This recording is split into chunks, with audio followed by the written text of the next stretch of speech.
Este é o meu filho amado. Escutai o que ele diz. Salve Maria! Hoje é dia 28 de fevereiro de 2021, segundo domingo da Quaresma. Eu sou o Padre Jean Paulo Ruse, pároco da Paróquia Todos os Santos. Sejam mais uma vez muito bem-vindos às minhas redes sociais. E antes de nós começarmos o sermão de hoje, me permita te informar que até o presente momento, aqui na Diocese de Campo Limpo, não foram feitas novas instruções a respeito do funcionamento das igrejas, de tal modo que na nossa paróquia continuam os mesmos horários. As missas dominicais começam com a missa vespertina aos sábados às 19 horas, aos domingos, às 7 horas da manhã, na comunidade matriz, às 9 horas da manhã na comunidade Bom Jesus, às 11 horas da manhã na matriz, às 3 da tarde na matriz, às 5 da tarde a missa tridentina, também na matriz, e por fim, a última missa do dia, às 19 horas. Não é necessário marcar horário para participar, basta apenas que se chegue cedo para que se ocupem os lugares. E quem chegar atrasado poderá participar desde a praça da igreja com todo o conforto, dignidade e também atendendo às normas de segurança. Durante a semana, de terça a sexta-feira, temos as missas às 7 horas da manhã.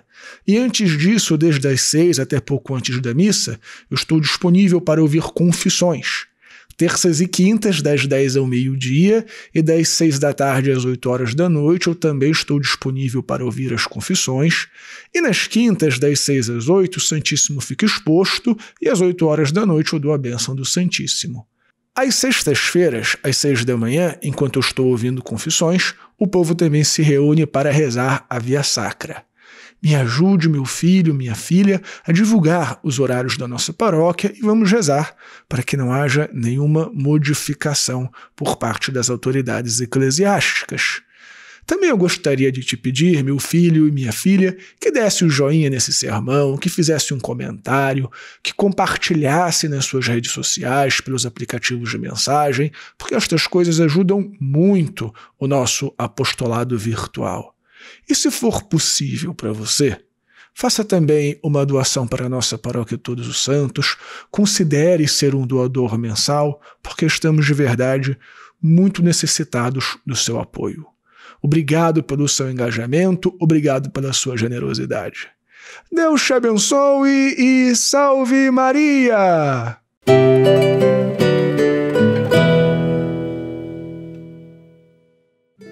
Muito bem, filhinhos. No Evangelho deste segundo domingo da Quaresma, meditamos, como de costume, a transfiguração do Senhor. E esta experiência dos apóstolos narrada no Evangelho, nós podemos dizer, com alguma certeza, que constituiu uma fortíssima experiência de oração. Ou seja, Jesus chama os seus apóstolos, Pedro, Tiago e João, como também de costume, para rezar no monte. E ali, Deus revela a sua verdadeira natureza. Deus revela que nosso Senhor Jesus Cristo, sendo verdadeiramente homem, também é verdadeiramente Deus. E como nós sabemos, a oração é um dos exercícios fundamentais para a vivência da Quaresma. Portanto, para o sermão de hoje, vamos nos aprofundar neste exercício quaresmal, a oração. Pois bem, filhinhos, a oração é, no final das contas, um diálogo com Deus, um momento de intimidade com Deus. E é, portanto, a única maneira de nós realmente conhecermos quem é Deus. Você repare, através dos estudos teológicos, nós podemos descobrir algo sobre o que é Deus. Quais são os atributos de Deus, quais são as implicações da revelação na vida da igreja, na vida individual, como nós devemos fazer para agradarmos a Deus através do nosso comportamento, como podemos fazer para receber as graças de Deus. E evidentemente que este conhecimento é muito importante. Porém, nós só podemos conhecer quem é Deus em sua intimidade através da experiência de oração. Esta é uma realidade bastante simples da gente compreender, até por uma perspectiva humana. Veja bem, eu posso descrever uma pessoa para você. Posso falar que uma pessoa é alta, que uma pessoa tem cabelos castanhos, que tem olhos verdes, que é branca, que está acima do peso, que é homem, que tem a voz fina, ou que tem o nariz comprido, que é uma pessoa com temperamento afável, que é uma pessoa que está sempre alegre, que é uma pessoa culta, que é uma pessoa que gosta de usar roupas coloridas, etc. E com essa descrição, vocês talvez tenham um panorama geral de como é a pessoa.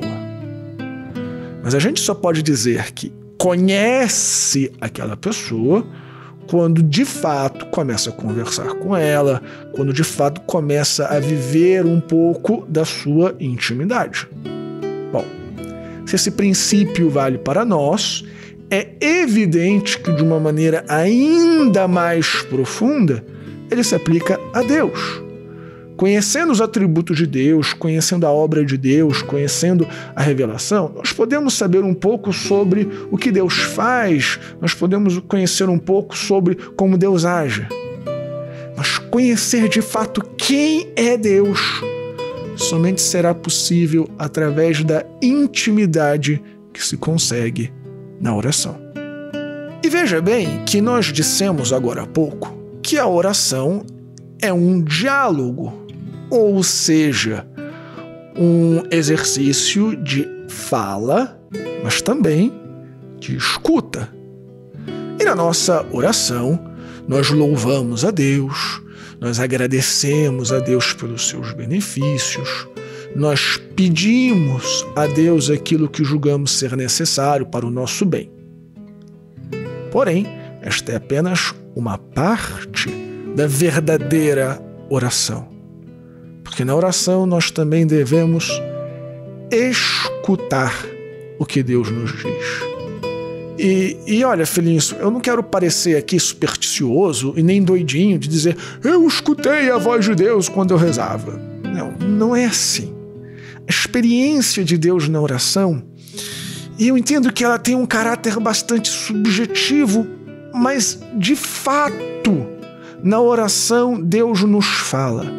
Seja através das luzes que Ele coloca em nossos corações, seja através do que está realmente escrito na palavra de Deus, seja através dos exemplos que nós vemos na meditação sobre a vida dos santos, ou às vezes até, ainda que seja raro, mas acontece, Deus nos fala misticamente, de um modo mais direto, como falou a alguns santos, como falou com Abraão, como se revelou a Pedro, Tiago e João.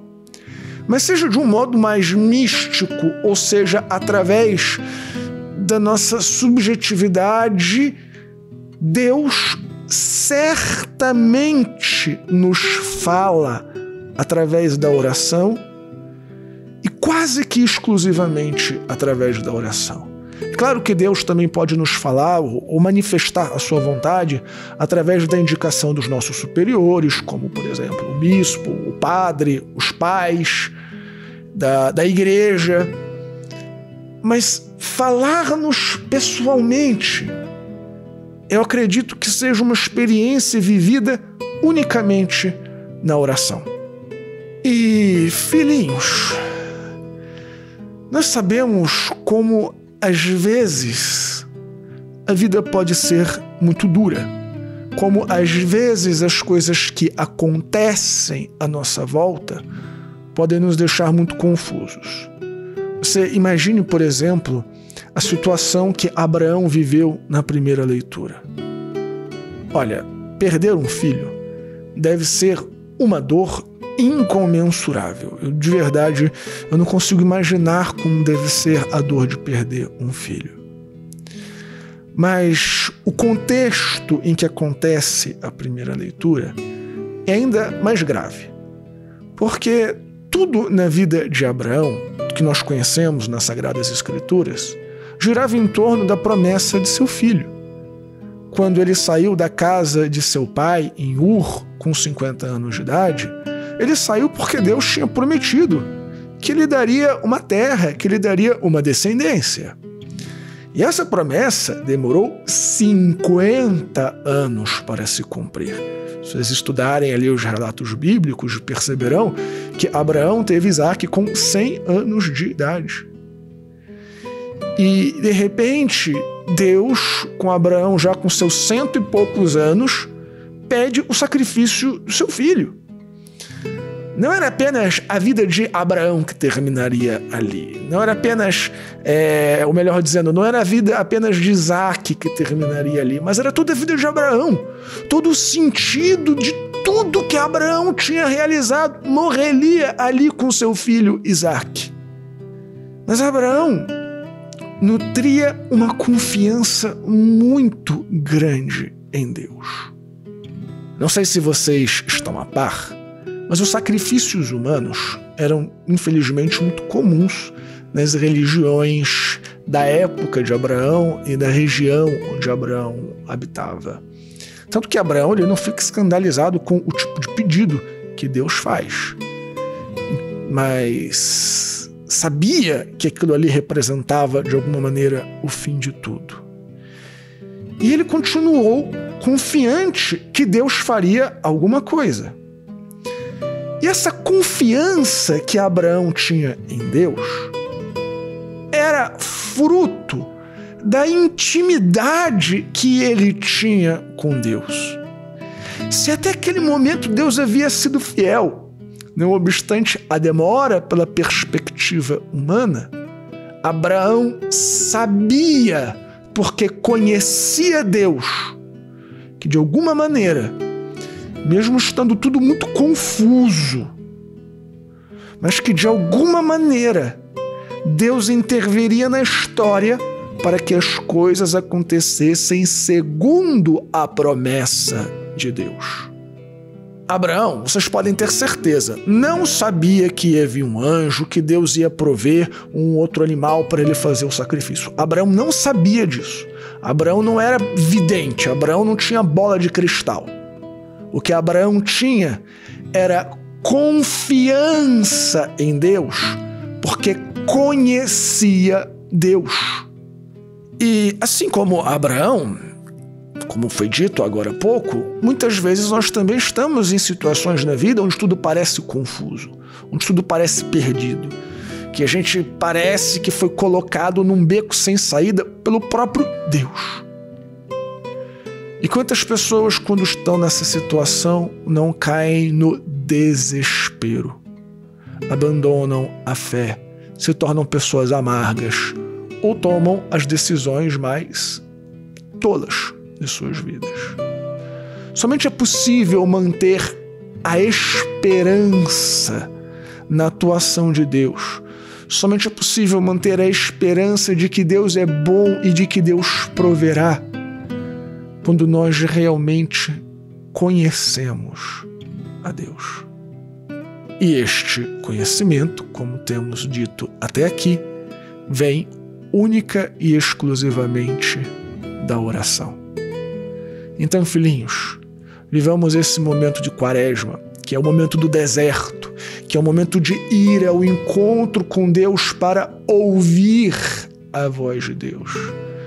E façamos todos os dias a experiência do Tabor, a experiência de nos retirarmos a sós com nosso Senhor Jesus Cristo, para ouvirmos o que Ele tem a nos dizer, para conhecermos realmente quem é o Deus de amor, quem é o Deus da vida, quem é o Deus dos milagres, quem é o Deus que quer nos salvar.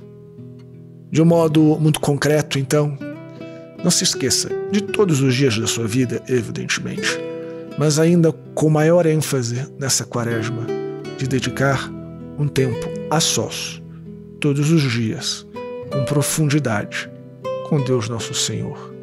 E escute aquilo que ele tem para te dizer. Mais uma vez, muito obrigado por ter ficado comigo até o final deste sermão. Não esqueça de dar o joinha, de se inscrever no canal, de compartilhar, de assinar as nossas outras redes sociais. Deus te abençoe e salve Maria!